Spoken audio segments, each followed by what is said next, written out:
я все равно всегда предпочитаю всякому импортному свое.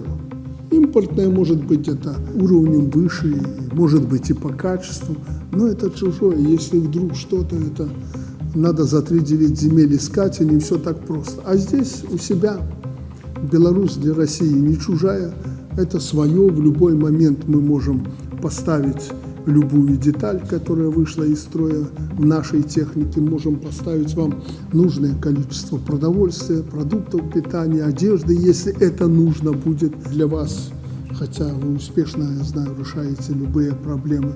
Ну, в общем, вы знаете, чем богата Беларусь, чем она может помочь регионам России и, прежде всего, близким нам регионам, таким как Ленинградская область, Питер, ну и, естественно, Мурманск.